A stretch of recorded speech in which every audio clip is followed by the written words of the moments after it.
Well, since I'm not actually a gorilla keeper, I can't directly help them here. But that was one of the reasons why I went to Africa, so that I could go there and just find out firsthand what was going on in Central Africa, where gorillas live, and what the sort of feeling was among local communities there, and how maybe I could be a liaison and help out in that respect. And it was very eye-opening.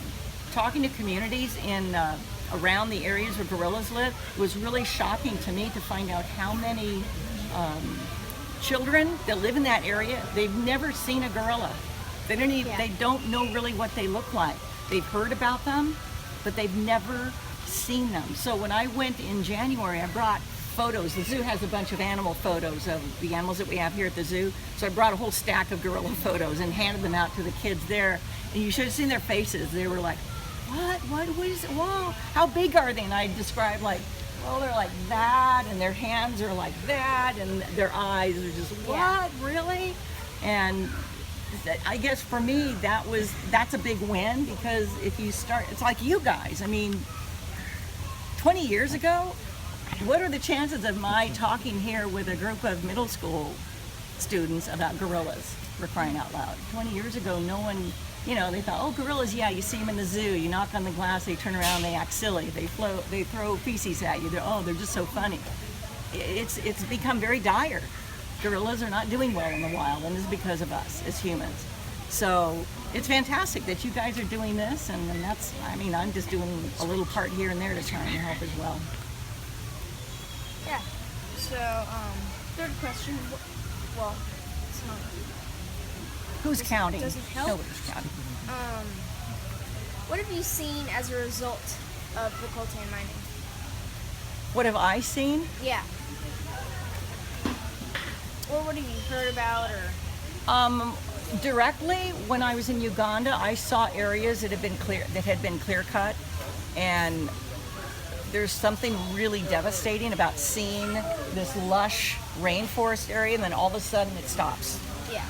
And there's just a clear-cut area. And it's not like you can explain to the gorillas, all right, you guys, you gorilla troop here, you can go up to this point, but don't go beyond that, because then people might shoot you, or your whole area is going to be destroyed. You can't explain that to a gorilla. They don't understand boundaries. They don't know where the Congo begins and Uganda begins, or where Rwanda is versus. They don't understand territorial borders at all. They don't understand that in some places humans are trying to help them, and in other places they're not. Yeah.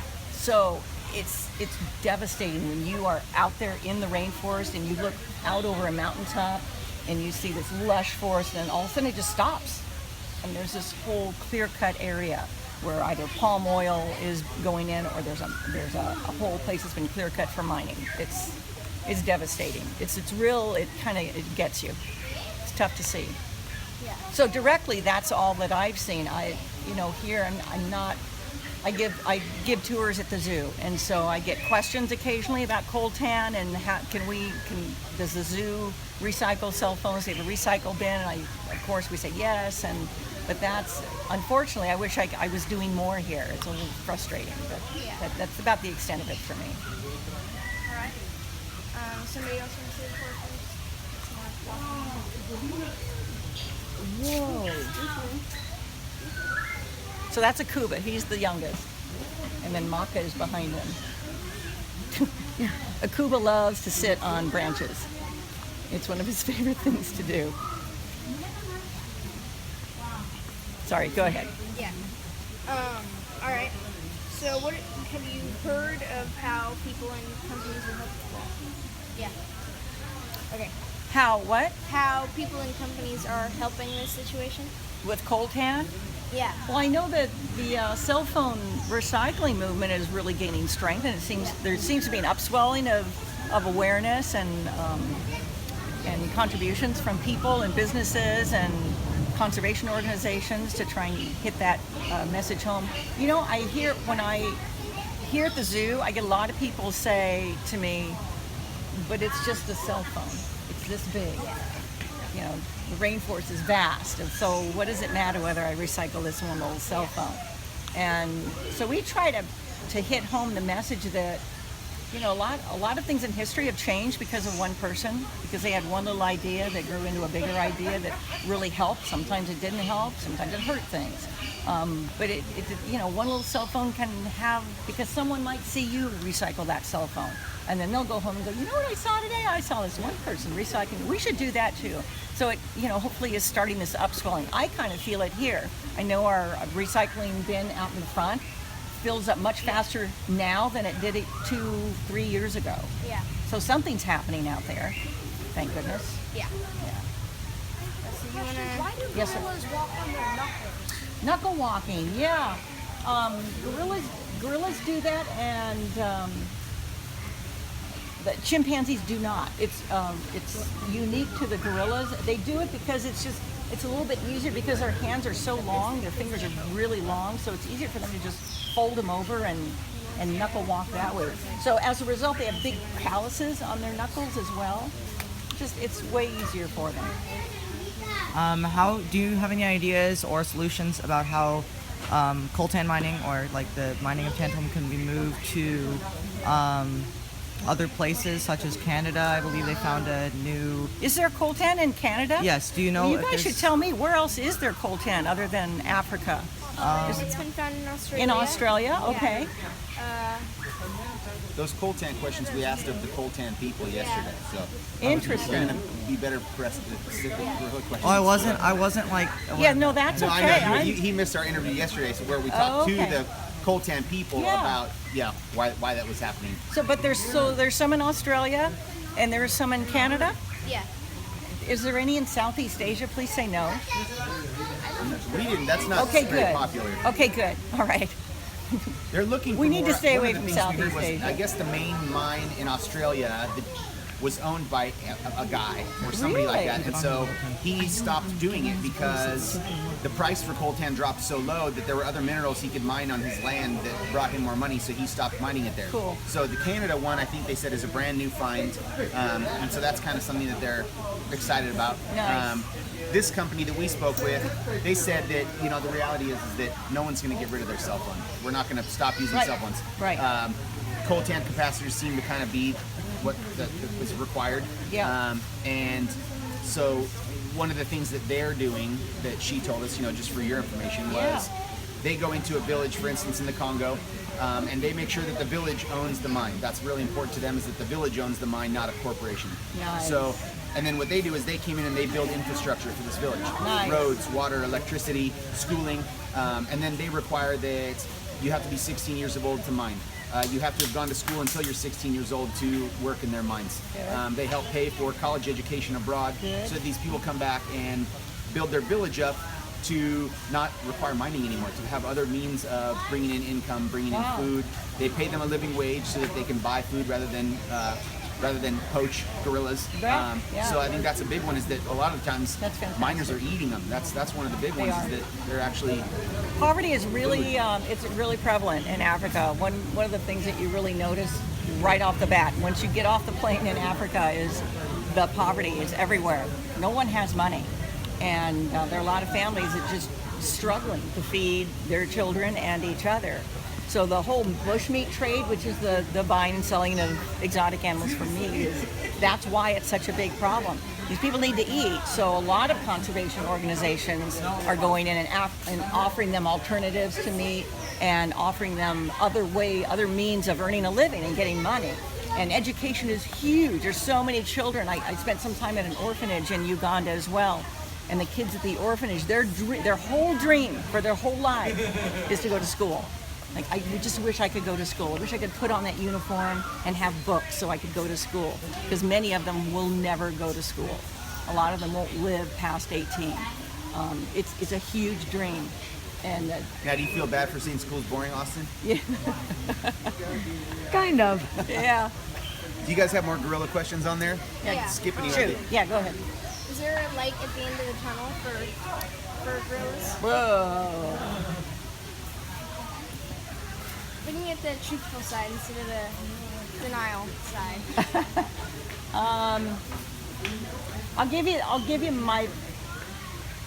Here's my positive spin, and this is what I hope. So right now, there are 4 species of gorilla. one of them, the mountain gorilla, the numbers are actually seem to be going up. A couple years ago, we were at about 800. This year, it appears we're about at 880.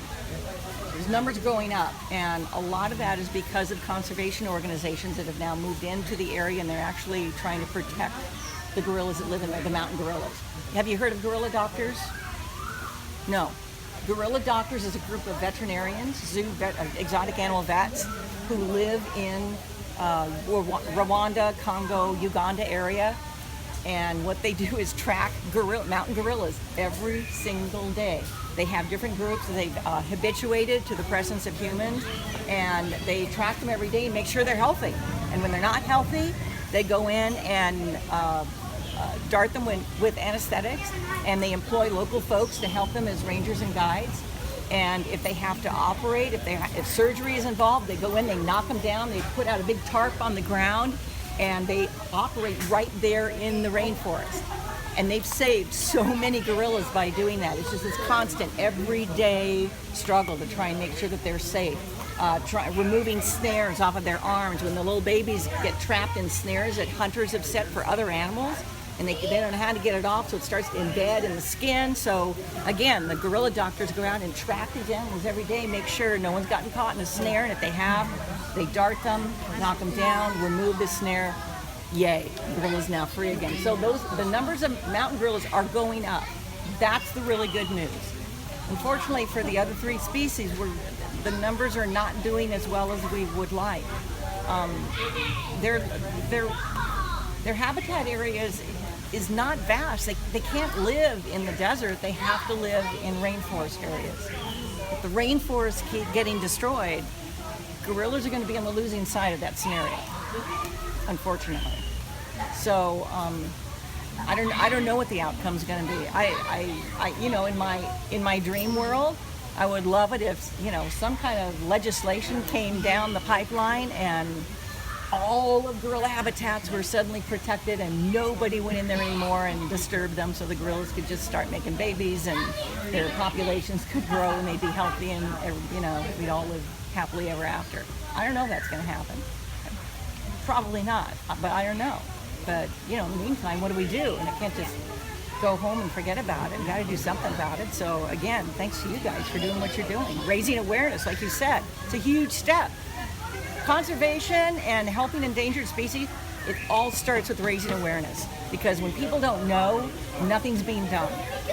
Once you raise that awareness, then people start thinking about, oh wait, gorillas, oh yeah, cell phones, coltan, oh right, palm oil, oh right, yeah, maybe I'll make different decisions now. So you're right, raising awareness, step number one. So I know you've said this throughout your whole thing, but can you tell us exactly how these gorillas are being affected by this coltan mining?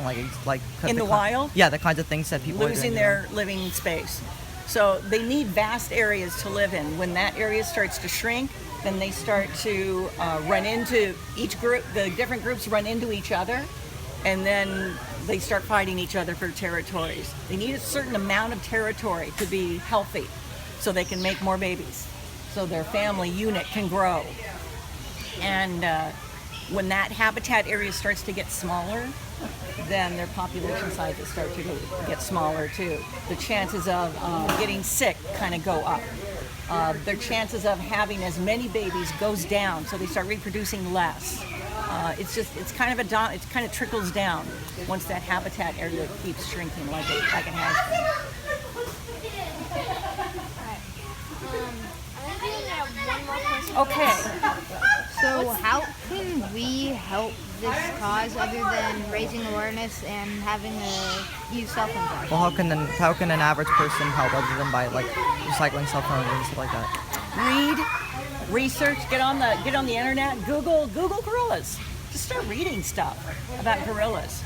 Find an organization that resonates with you for whatever reason, that's helping, that is doing good work, and support them. When you guys get to be voting age, vote for people, men and women, who are supporting environmental issues that help gorillas, that help wildlife, that help all the species that are endangered right now. People downplay the effectiveness of being able to vote and how much strength that vote has. It has a lot of strength. Your vote has a lot of strength. Get it? I think that is. Guys, Thank any you. other questions? Before we end this interview, can you tell me your name and spell it out so we can do it? Sure. Yeah. First name is Denise, Denise, and the last name is Fleener, Fleener. Thank you. Thank you. Thanks, you guys. That was awesome.